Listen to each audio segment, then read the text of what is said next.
시고 참 좋습니다. 가정에서도 잘 예배하고 계신가요? 제가 제일 궁금한 게 그거예요. 몇 달째 이제 못 뵙는 분들 참 많이 계신데, 가정에서 잘 예배하고 있다고 말씀들은 하시지만, 어떻게 하고 계실까 참 많이 궁금해요. 너무 익숙해지지는 마시고, 예. 아직 빈자리가 여기도 좀 있으니까 가끔씩이라도 교회 나오시고, 또 함께 예배할 수 있었으면 좋겠습니다. 좀 봐야 돼요. 얼굴을 좀 봐야지. 그래야지 우리가 또 하나됨도 또 느끼고, 또 얼굴을 보면 또 기도 제목도 생각나고, 이제 그러니까, 예, 좀 마음이 조금 이제 걸림이 있는데 하고 생각하셔도 그냥 한 번씩 오셔도 괜찮습니다.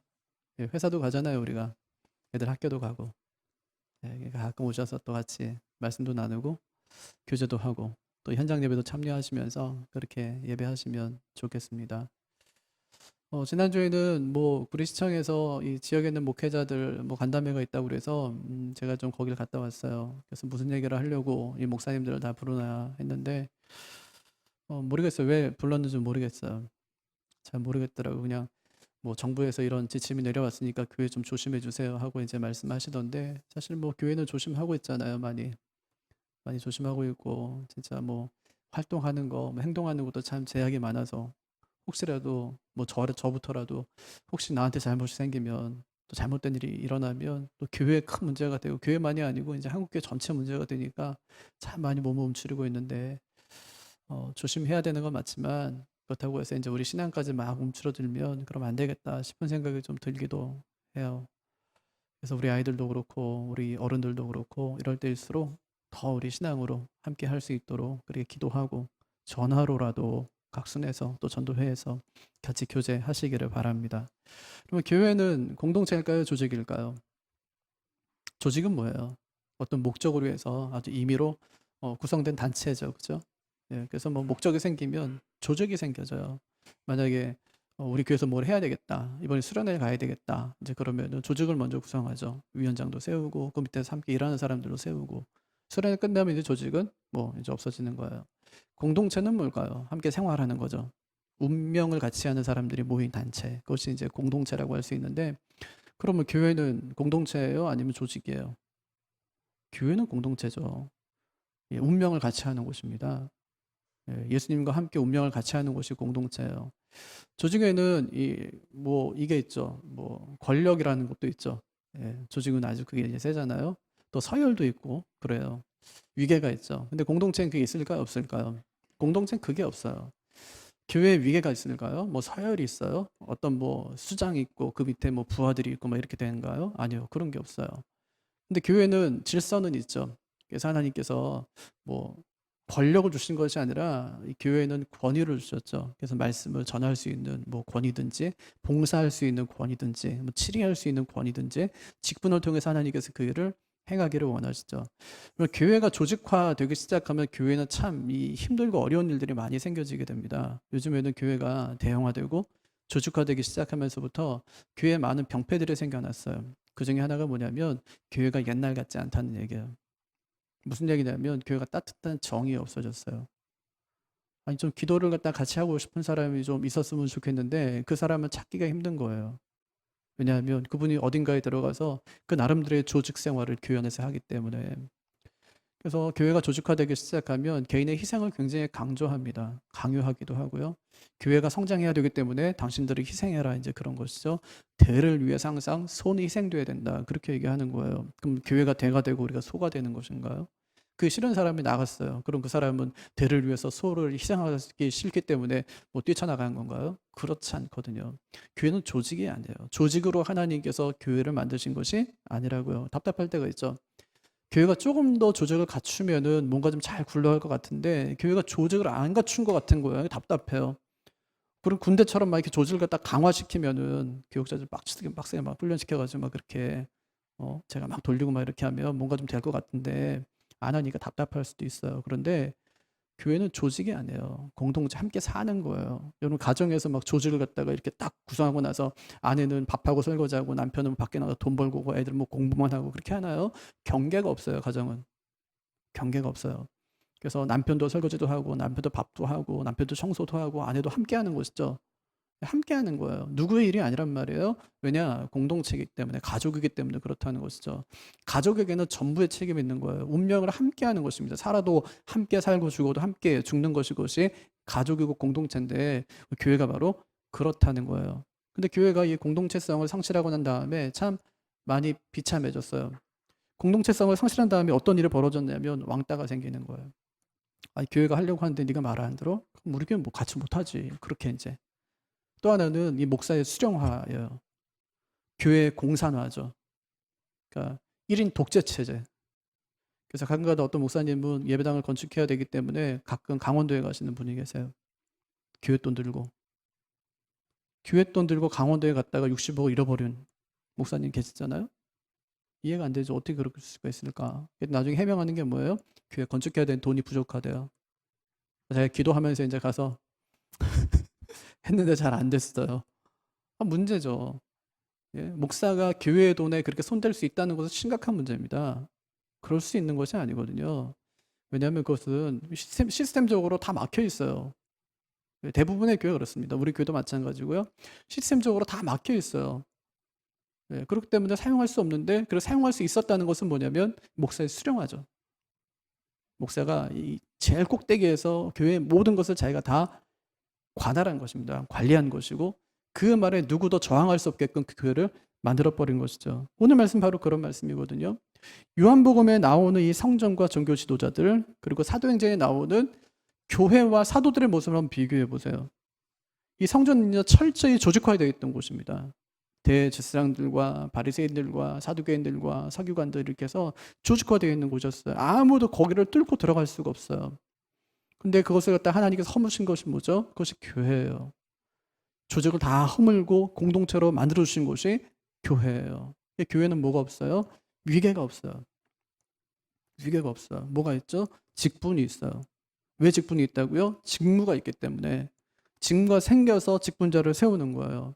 사도들이 이것도 하고 저것도 하고 해서 안 되니까 이제는 누군가가, 우리는 말씀과 기도만 전무하고 누군가가 교회 일을 봉사했으면 좋겠다고 직무가 생겨나는 거예요. 그래서 뽑은 사람들이 집사였어요. 누군가 교회를 치리할 사람들이 필요한 거예요. 그래서 장로들을 선출하는 거예요. 역시 마찬가지로 함께 한 가족 안에서, 공동체 안에서 한 형제로 섬기는 사람들이죠. 위계가 생긴 것이 아니라는 것을 말씀해 주는 것이죠. 초막절이 지났어요. 예루살렘 사람들이 이제 예수님을 보면서 환호하기 시작했어요. 예수님의 가르치심이 너무 놀라웠던 겁니다. 그랬더니 조직의 수장인 대제사장들이 긴장하기 시작했어요. 이 당시에 대제사장은 몇 명이었죠? 2명이었어요. 누구하고 누구였었어요? 안나스와 가야바. 어떤 사이죠? 장인과 사유 사이. 자기들이 다 나눠먹은 거예요. 그러니까 어떻게 지금 이 성전이 굴러갔는지를 단적으로 보여준 예가 대제사장들이 있었다는 말씀 한마디로도 알 수 있는 것이죠. 그들에게는 예수님이 메시아인지 아니면 좋은 선생인지 별로 관심이 없습니다. 그가 우리 조직에 어떤 위해를 가하느냐, 그것이 중요하고요. 그가 위해를 가했다면 그 문제를 어떻게 신속하게 우리가 해결할 수 있겠느냐 하는 것이 그들에게 지금 닥친 그런 문제였다는 것입니다. 그래서 대제사장들과 바리새파 사람들이 예수님을 잡아오라고 사람을 보냈다는 얘기잖아요. 근데 여기서 조직의 힘이 어떻게 작동하고 있는지를 잘 보여줘요. 45절. 아랫사람들이 대제사장들과 바리새인들에게로 오니 그들이 묻되 어찌하여 잡아오지 아니하였느냐. 요즘에도 직장 가면 아랫사람이라는 표현을 쓰나요? 여러분 아랫사람이세요? 윗사람이세요? 만약에 여러분 부장님이 갑자기 오더니 아니 아랫사람이 말해 이렇게 하면 뭐라고 하실 거예요? 윗사람이 그렇게 하면 돼요. 이렇게 얘기할 수 있어요? 요즘에 그런 표현 쓰나요? 아랫사람이라고? 언제 쓰던 얘기예요 이거는? 아주 오래전에 쓰던 얘기예요. 요즘에 아랫사람 이러면은 뭐라고 생각해요? 완전 꼰대구만 이렇게 생각하죠. 그죠? 옛날 사람이에요. 아랫사람이라고 하면. 그 아랫사람이라고 하면 듣긴 듣겠지만 그 사람에 대해서 좋게 생각할 리가 전혀 없단 말이에요. 근데 성전에서 이런 용어가 사용되고 있다는 말입니다. 그럼 아랫사람은, 여기서 말하는 아랫사람 누굴까요? 대다수의 영어 성경을 보면은 전부 장교들이라고 번역해 놨어요. 근데 NIV 성경을 보니까 성전 경비병들 이렇게 이제 번역해 놓았습니다. 그러니까 대제사장 밑에서 그들이 일을 했기 때문에 아랫사람이라고 한 것은 이해가 돼요. 하지만 그들은 단순한 성전 경비병들이 아니었다는 얘기입니다.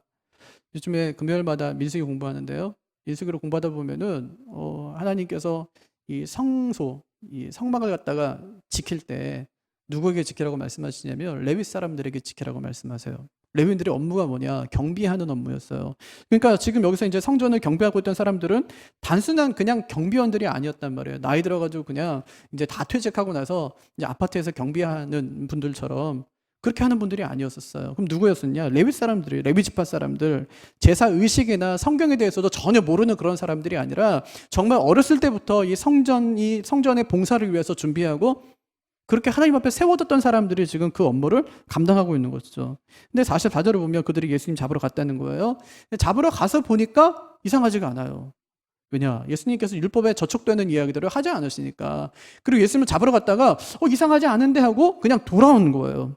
근데 그때 대제사장들과 바리새인들이 하는 말이 뭐예요? 47절 바리새인들이 대답하되 너희도 미혹되었느냐? 당국자들이나 바리새인 중에 그를 믿는 자도 있느냐? 율법을 알지 못한 이 무리는 저주를 받은 자로다. 그렇게 이야기하는 거죠. 그러니까 당시의 종교 지도자들이 자신들 말고 다른 사람들을 어떻게 생각하고 있었는지가 아주 극명하게 드러나고 있는데 뭐라고 생각한다는 거예요? 한마디로 율법도 모르는 것들이 까불고 있어. 그런 얘기예요. 예. 뭐? 율법에 저촉되지 않는 율법도 모르는 것들이 무슨 얘기를 하고 있냐 그렇게 이야기하는 거죠. 시키면 시키는 대로 할 것이지 그걸 왜 니들이 판단하냐고 그렇게 이야기하는 것입니다. 이게 한마디로 말하면 이게 조직의 횡포죠. 갑질이죠. 굉장히 위험한 발상이지만 그런데 지도자에겐 굉장히 큰 유혹이에요. 이것이 유혹이에요. 얼마 전에 어떤 목사가 하나님 까불면 죽어 뭐 그렇게 얘기했다가 아주 큰 파장을 일으킨 적이 있습니다. 교계에서요.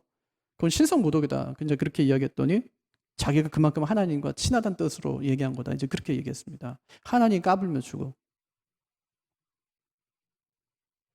하나님한테도 그런 사람이 교회가 성도들에게는 뭐라고 말하겠어요? 넌 진짜 까불면 죽어. 그렇게 하는 거는 그 일도 아니겠죠. 그죠? 근데 희한해요. 그게 부흥돼. 아니, 지금 코로나 때문에 지금 다 반토막, 막 3분의 1 이렇게 나오는데 그 교회는 점점 부흥돼요. 지금은 6천 명, 7천 명이 모이는 거예요. 아니, 원래 자기 공신, 뭐 땅 이렇게 해가지고 한 80억 정도 되는 땅을 갖다가 500억 넘겨달라고 하잖아요. 그러니까 할머니들은 막 죽자사들 막 와가지고 이제 막 권사님들 막 눕잖아요. 가서. 철야전에 교회 가가지고. 그 위에 누가 있는 거예요? 대제사장과 같은 그 목사님 계신 거예요. 그 말 한마디면은 밑에서 행동할 수 있는 사람들이 정말 수많은 성도들이 그 안에 이제 포진해 있는 것입니다. 이게 오늘 대제사장들 바리새인들이 했던 말이에요. 한마디로 니들이 뭘 알아 그런 말이에요. 니들이 뭘 알아. 그럼 신앙은요 조직이나 어떤 논리로 또 권위로 판단할 수 있는 것이 아닙니다. 목사는 뭐 신앙이 좋고 성경을 가장 많이 알고 그래서 목사의 판단은 항상 옳고 그렇습니까? 그렇지 않아요. 그렇지 않기 때문에 교회는 뭘 두죠?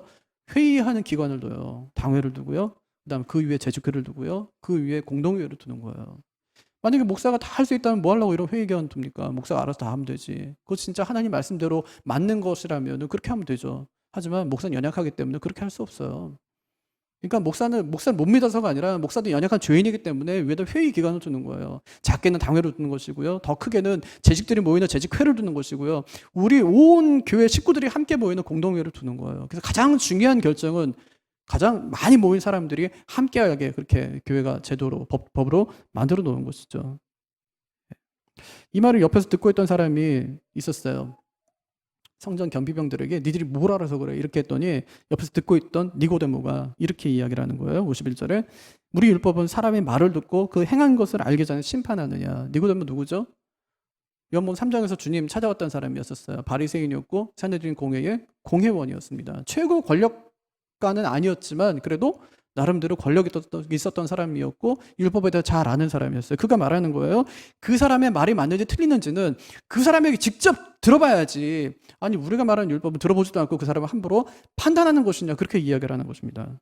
그랬더니 그들이 뭐라고 이야기하는 거예요? 52절에 너도 갈릴리 사람이냐? 성경을 봐라. 성경을 보면 갈릴리에서는 선지자가 나오지 않는다는 것을 알게 될 것이다. 그렇게 이야기합니다. 이게 뭐 연타 공격이죠. 한 번에 두 개를 공격한 거예요. 그러니까 조직이 어떻게 형성되는지를 보여주는 말씀인데 쉽게 얘기하면 이거예요.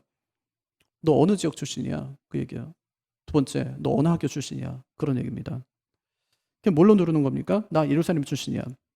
나 랍비 학교 출신인데 너는 어디 출신이야?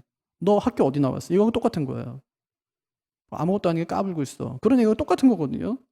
이건 성전에 있던 경비병들에게 했던 말과 똑같습니다. 지금 누구 앞에 성경 얘기야? 성경도 모르는 것들이 요 얘기거든요. 근데 진짜 그들이 성경도 모른다는 것을 그들이 알기 때문에 그렇게 이야기한 것일까요? 아니에요. 알아보려고 하진 않았어요. 얼마나 성경을 많이 알고 있는지 뭐 성경 퀴즈 대회 한번 하자 이렇게 한 것도 아니에요. 몰라요. 근데 중요한 것은 뭐냐면 그건 별로 중요하지 않고 그들의 말이 권위에 대한 도전처럼 느낀 거예요. 아니 내가 하라고 하면 하지 무슨 뭐 네가 듣기에 뭐 그거는 율법에 저촉되지 않기 때문에 잡아오지 않았다 이런 얘기 말도 안 된다는 얘기예요. 아니 사람 말 한번 들어봐야지 들어보지도 않고 어떻게 그 사람을 판단하냐 이런 얘기 자체가 권위에 대한 도전으로 이제 그들이 느끼고 그렇기 때문에 힘으로 그들을 자신 앞에서 굴복시키고 제압하려고 했다는 것입니다. 그러니까 한마디로 까부지 말라는 것이고 또 한마디 하면은 나대지 말라는 거예요. 그들이 예수님을 잡아오지 않자 그들이 이제 직접 예수님을 잡으러 가잖아요. 그게 이제 8장에 나오는 가늠한 여인 사건이에요. 코로나19로 인해서 이제 이 신천지 악행이 다 드러났어요. 이 관건은 뭐냐면 이제 이만희 사후에 어떻게 될 거냐 이제 그 얘기입니다. 대부분의 신천지 신자들은 이만희 교주는 죽지 않는다 그렇게 믿고 있어요. 2016년에 4월에 CBS 앞에서 이 신천지 신도들이 계속 이제 그 시위를 했어요. 그래서 기자가 물었어요. 사람은 죽잖아요. 그랬더니 거기 모인 사람이 안 죽는데요. 아이, 안 돌아가시죠. 성경에 돌아가신다는 얘기가 없잖아요. 저도 없어요. 제 이름도. 제 이름도 없다니까요. 오경석 죽는다 이런 말이 없어요 성경에. 그럼 저는 안 죽나요? 한 번 죽는 것은 사람에게 정하신 것이고 그 후에는 심판이 있다고 그랬어요. 그럼 이만희 사람이 아닌가요? 뭐 저는 사람이 아니에요? 사람이 아니면 안 죽을 수 있죠. 그런데 사람이면 죽어요. 근데 안 죽는데요. 그래서 기자가 물었어요. 안 죽어요? 그랬더니 그 사람 대답이 아니 주인공이 죽어요?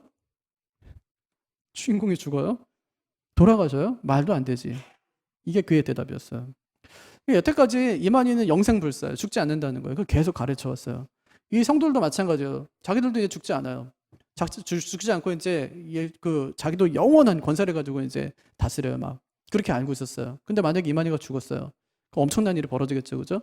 그래서 이단 전문가들이 이만희가 딱 죽고 나면은 지금 22만 명인데 약 10만 명 정도 이탈할 것이라 그렇게 이야기를 해요. 나머지 10만 명은 어떻게 된다는 거예요? 그냥 남아 있어요. 누구하고 함께요? 이만희 죽었지만 그 위에 있는 조직과 함께요. 이단이 왜 안 무너지냐? 그 위에 조직이 탄탄하게 구성되어 있기 때문에 절대로 무너지질 않는 거예요. 그러니까 하나님과 전혀 상관이 없고 믿음과도 상관이 없어요. 그냥 조직으로 운영해 가는 것입니다. 그것이 진짜 위험하다는 것이죠. 왜냐면 만약에 여러분 진짜 하나님이 그냥 안 계신데 예를 들면 이런 거예요. 말라기 보면 하나님께 더 이상 제사 안 받겠다고 하는데 제사 계속 드리죠. 그게 무슨 의미가 있냐는 거예요. 그런데도 제사를 계속 드려요. 왜? 조직이 있기 때문에. 그게 조직의 힘이에요. 무섭다는 거예요. 하나님이 안 계셔도 괜찮아요. 우리가 하면 되는 거예요. 하나님 받든지 안 받든지 상관이 없어요. 우리는 그냥 이렇게 하면서 살면 되는 거예요. 만약에 무너져 버리고 없어졌다. 내 생활의 터전이 없어져 버리는 거예요. 그게 두려운 거죠. 조직을 계속 유지해 가는 것입니다. 안 되지만 계속 유지해 가는 거예요. 이것이 인간의 인생의 죄성이라는 것입니다. 지금 오직 조직에 대한 충성 때문에 이 조직의 수호자로서 그 역할을 지금 감당해 가고 있다는 거죠.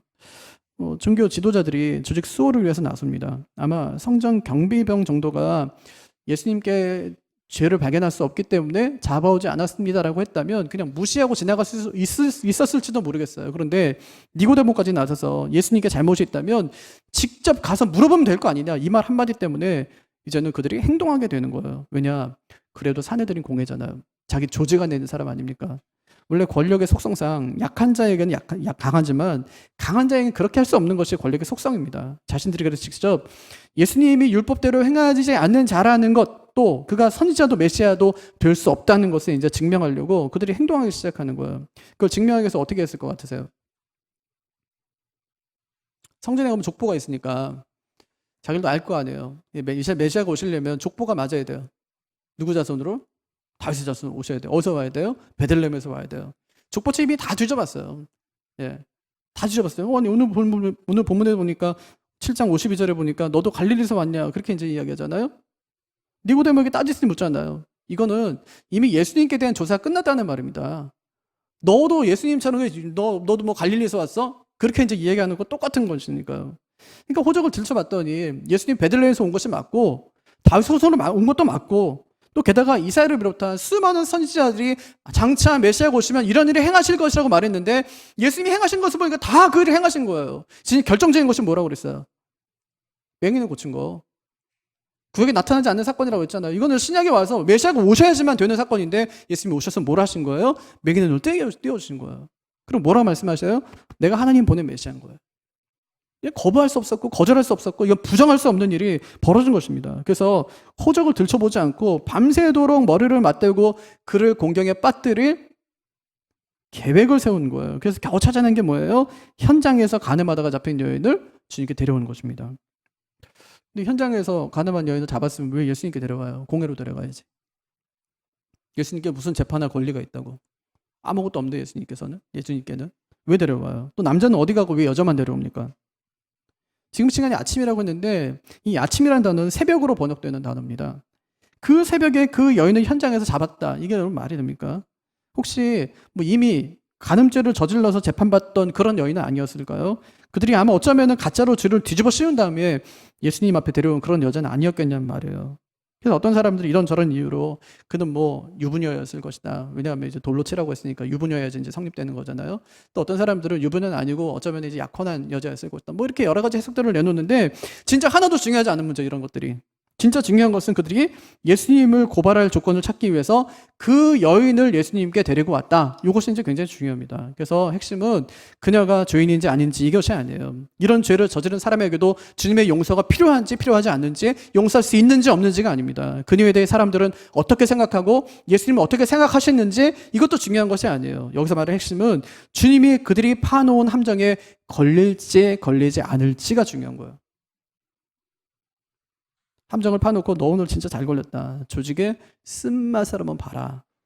이것이 이제 그들이 여인을 예수님께 데려온 이유였습니다.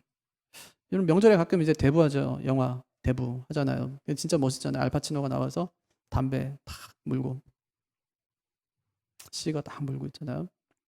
그다음에 이 자기 조직원들에게 이제 뭔가 이제 명령을 하는데 그 눈빛 진짜 멋있잖아요.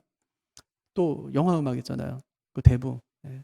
가끔 뭐 백화점 같은 데 가도 예, 나오잖아요. 아주 멋지죠? 근데 생각해 보세요. 그게 무슨 영화죠? 굉장히 멋있고 굉장히 이제 그런데 무슨 영화예요? 조폭 영화. 다른 것도 아니에요. 마피아. 이 조폭 영화예요.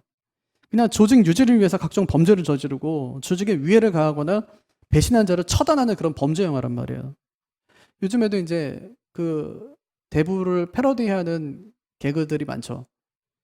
그때 가장 많이 한 대사가 뭐냐면 조직의 쓴맛을 보여주겠다는 거예요. 조직의 쓴맛을 보여주겠다. 그러면 그래 이렇게 조직의 힘은 이렇게 길러지는 것입니다. 배신자는 죽이고 약한 자는 굴복시키고 돈이 되는 것은 빼앗아가면서 조직의 힘이 길러지는 거예요. 성전이 어떻게 했다는 거예요? 성전이 그런 방식으로 통해서 성전이 그렇게 유지됐다는 말입니다. 종교 지도자들이 그런 방식을 통해서 자신이 살아갔다는 말입니다. 예수님이 자신들의 조직에 위해를 가하자 그에게 하려고 했던 방식이 그를 처단하려고 했던 것입니다. 근데 왜 안 죽이고 가늠한 여자를 데리고 와서 그를 시험하려고 하죠? 당장 죽이고 싶었지만 그들에게는 뭐가 없어요? 사형권. 언제 빼앗겼는데요? AD 30년에 빼앗겼어요. 로마가 사내들로부터 그 사형권을 걷어갔어요. 근데 여러분 정말 시기가 환상적이죠. AD 30년. 그게 뭐한 때인데요? 예수님이 공생애를 하기 시작할 때인데, 공생애 시작할 때인데 그 시점에서 사형권을 걷어가는 거예요. 만약에 걷어가지 않았다면 어떻게 했을까요? 예수님은 3년 못 버팁니다. 바로 죽죠. 오늘도 바로 죽어요. 바로 죽으면 어떻게 되는 것이죠? 그럼 구약에서 이루어지려고 했던 모든 것들이 다 이루어지지 않으니까 메시아 사역의 실패로 돌아가는 거예요. 아니 나중에 그러잖아요. 가룟유다가 군병들 데리고 예수님 잡으러 왔어요. 그랬더니 베드로가 어때요? 품에 있던 칼을 갖다 빼가지고 대제사장의 종의 귀를 잘라요. 예수님께 다시 붙여주면서 뭐라고 말씀해요? 칼 쓰는데 뭐 칼로만 이거 말고요. 뭐라고 말씀하냐면 야 내가 하나님께 구해가지고 저 하늘에 있는 12군대 12그 군단이나 내가 보낼 수 없는 줄로 생각하느냐. 아니다. 만약에 그렇게 한다면 구약에 말씀했던 예언했던 모든 말씀들이 이루어지지 않기 때문에 그럼 이게 어떻게 되는 일이야? 판이 깨지는 거다. 내가 안 하는 것뿐이지 못하는 게 아니다. 그렇게 주님께서 말씀하시는 거거든요. 근데 하나님께서 사용권을 걷어가세요. 예수님이 사역을 시작하시자 사용권을 걷어가시고 마지막까지 주님께서 그 사역을 잘 감당하실 수 있도록, 그 사역이 뭔데? 우리의 구원 사역을 감당하실 수 있도록 주님께서 그렇게, 하나님께서 그렇게 세상 역사를 주관해 가신다는 거예요. 그러니까 하나님께서 세상 역사를 주관하고 가실 때 얼마나 치밀하게 하나님께서 구원 역사를 세상 속에서 이루어 가셨는가를 잊지 말아야 돼요. 그냥 하나님께서 우연히 하나님께서 그렇게 하신 것이 아니에요. 하나님의 밑작업들이 다 있었다는 것을 우리는 꼭 기억해야 된다는 것입니다. 어쨌든지 그들이 주님을 시험하기 위해서 가나안 여인을 데려왔다는 거예요. 그리고 하는 말이 4절 5절인데 예수께 말하되 선생이여 이 여자가 가늠하다가 현장에 잡혔나이다. 모세는 율법에 이러한 여자를 돌로 치라 명하였거니와 선생은 어떻게 말하겠나이까. 그렇게 이야기하죠. 여러분 왜 이렇게 물었다고 그러죠? 6절에 보면 그들이 이렇게 말하면 고발할 조건을 얻고자 하여 예수를 시험함이로다. 그렇게 말하죠. 시험함이로다. 그러니까 그들은 가나안 여인이 죽든지 살든지 관심이 없어요. 무슨 판결을 내려줄 관심이 없습니다. 그 여인을 통해서 예수님을 죽일 근거만 찾아내면 되는 거예요. 이때 예수님의 대답이 굉장히 중요한데, 만약에 주님이 돌로 치라고 하면 어떻게 되는 거예요? 그러면 로마의 법을 어기는 거죠? 사용권이 없는데 우리에게는 돌로 치라 이렇게 하면 사용을 명령하는 것이니까 로마의 법을 어기는 것이 되고, 근데 만약에 주님께서 뭐 무죄를 선언하면 어떻게 되는 거예요? 가늠한 자를 돌로 치라는 율법을 어기는 게 되는 거예요. 이렇게 해도 법을 어기고 저렇게 해도 법을 어기는 것입니다. 무슨 대답을 하든지 꼬투리를 잡아서 주님을 죽이려고 했던 것입니다. 근데 주님께서 그때 상황을 반전시키시죠. 갑자기 주님이 몸을 굽혀가지고 손가락으로 땅에 뭘 자꾸 쓰시는 거예요. 6절에서 쓰시니 그렇게 얘기하잖아요. 쓰시니 이 말은 쓴다는 말도 되지만 그린다는 말도 돼요. 그린다. 예수님께서 갑자기 이제 땅에 앉으시더니 뭔가를 쓰셨던지 아니면 그림을 그렸을 거예요. 그림을. 봤겠죠? 예수님 무슨 말을 하려고 하나 봤겠죠, 그죠? 뭘 그렸을까요? 예수님께 만약 그렸다면 여러분 뭘 그렸을 것 같아요? 모나리자 이런 거 그렸을까요? 근데 별로 잘 안 그렸던 것 같아요. 작품이 멋있었으면 오래 참고 봤을 텐데 이 사람들이 오래 참질 않아요. 지금 뭐 하냐고 소리를 지르는 거예요.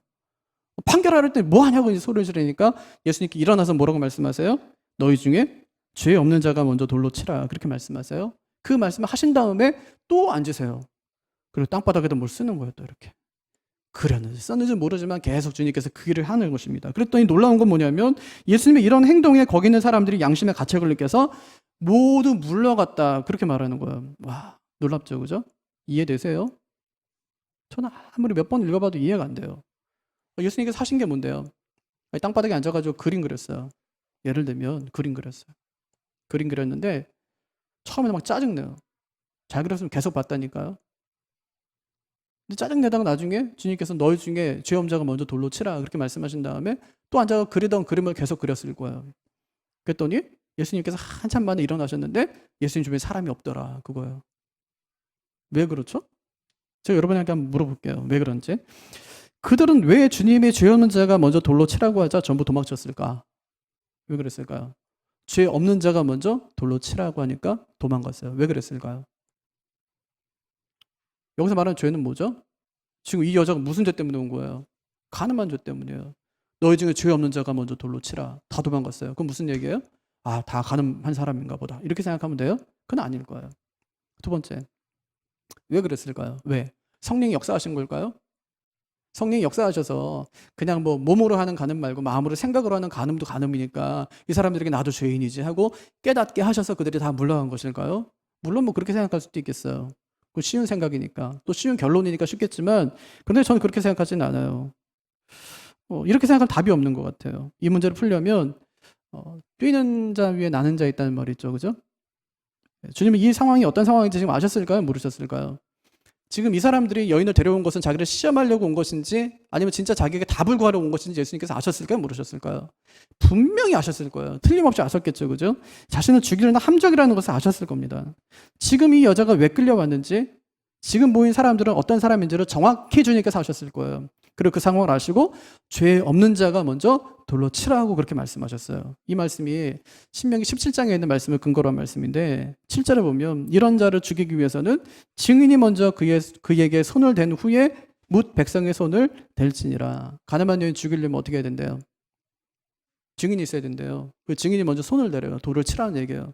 그 다음에 거기 모인 사람들이 그녀에게 돌을 쳐야 된다. 그렇게 말씀하신 것이죠. 그러면 가장 먼저 돌을 쳐야 되는 사람은 누굴까요? 현장 목격범이 되겠죠. 그죠? 이 여자가 가늠한 여자입니다 하고 이제 규정할 수 있는 것은 누가 증인이 될 수 있냐면 남편이에요. 남편이 현장을 봐야 돼요. 누굴 데리고? 증인들을 데리고 가서 봐야 되는 거예요. 네. 그래서 이제 현장에서 남편이 봤어요. 증인들과 함께 봤어요. 그런 다음에 어디로 데려가요? 공회로 데려가는 거예요. 공회에서 판결을 하겠죠. 그 다음에 돌로 치는데 그때 가장 먼저 돌로 누가 먼저 치냐면 남편이 먼저 치는 거예요. 그 당시에 사람을 죽이려면 돌이 요만한 걸로 안 됩니다. 보통 사람 머리통만한 돌로 쳤다는 거예요. 사람 머리통만한 돌을 들어가지고 남편이 먼저 아내를 향해서 돌을 던져야 되는 거예요. 너희 중에 죄 없는 자가 먼저 돌로 치라는 말은 뭐냐면 남편 나와 그 얘기예요. 남편 나와. 제일 먼저 목격한 건 남편 나와. 남편 먼저 돌로 쳐. 그리고 니나 쳐. 이렇게 말씀한 거거든요. 근데 거기에는 왜 못 치고 다 돌아갔을까요? 제일 먼저 칠 수 있는 사람이 나타나야지 나머지 칠 수 있는데 왜 아무도 나타나지 못했을까요? 남편이 없던 거예요. 목격자가 없다고요. 만약 어떤 사람이 나와가지고 내가 먼저 치겠습니다 이러면 그 여인이 분명히 그렇게 했을 거예요. 저 사람은 내 남편이 아니라고. 저 사람 내 남편이 아니라고. 예수님께서 죄 없는 자가 가장 먼저 돌로 치라고 말씀하실 때 여인도 가만히 있어요. 만약 그 자리에 남편이 있었다면 여인이 가만히 있었을까요? 아니요. 울고불고 난리가 났을 거예요. 이제 죽어야 되니까. 한 번만 용서해달라고 잘못했다고 했을 거예요. 여인이 가만히 있습니다. 평안해요. 왜냐? 남편이 없거든요. 돌로 칠 사람이 없거든요. 왜 아무도 나서지 못했을까요? 하수인 시킬 수 있었을 것 같은데 왜 못했을까요? 그런데 예수님을 왜 잡으러 왔는지를 한번 생각해 보세요. 저가 율법을 범했다는 거예요. 그래서 율법을 범한 꼬투리를 잡겠다는 거예요. 그 꼬투리를 잡으러 온 사람들이 율법을 범하면서까지 이 일을 더 이상 진행할 수가 없었던 것입니다. 그래서 예수님께서 너희 중에 죄 없는 자가 먼저 돌로 치라 이제 그렇게 말씀하신 것이죠.